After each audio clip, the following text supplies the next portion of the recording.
China, all the Asian markets, you're seeing growth come off.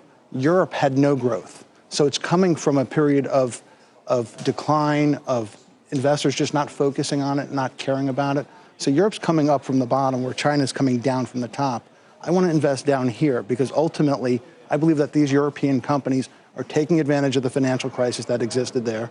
They're restructuring, they're selling assets, they're buying back stock. You have shareholders pushing for change in a way that they never did before. If it wasn't for the financial crisis... The market, though, David, acted today like China matters. I mean, Germany and France having their worst days of the year. It's a day. It doesn't mean anything. It means you get in the game and you take advantage and you buy on the dips. That's what we do. We're nibblers. This is a nibbler's market.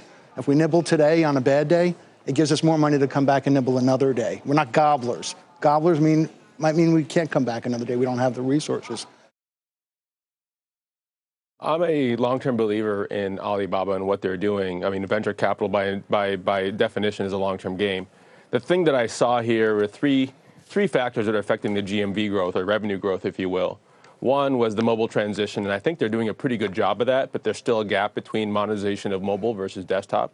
The second is the Chinese economy, which everybody's been talking about, obviously. I think that's also had an impact, but it's not as big as most people think. I think the third piece here, which I think most people underestimate, is the cleanup that the Alibaba's been doing of its merchants over the last year or so, since they started kind of cleaning up the bad merchants and the bad sales that they've had. I think that's also had a big impact on the slowdown or the headwind, if you will, affecting GMV or revenue growth.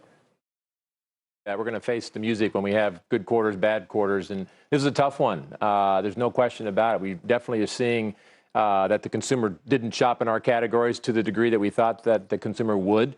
Number of reasons. We're against our best quarter of the year last year. We were up 4 comp last year. That's one issue.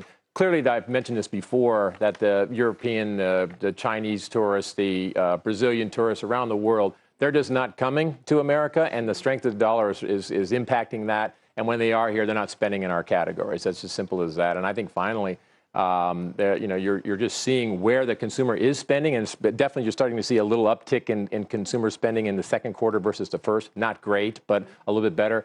Is in automobiles, it's in housing, it's in healthcare, it's in certain apps that they're downloading and like. And they're going to get to our categories, Becky, but they certainly weren't there to the degree we expected them to be this last quarter.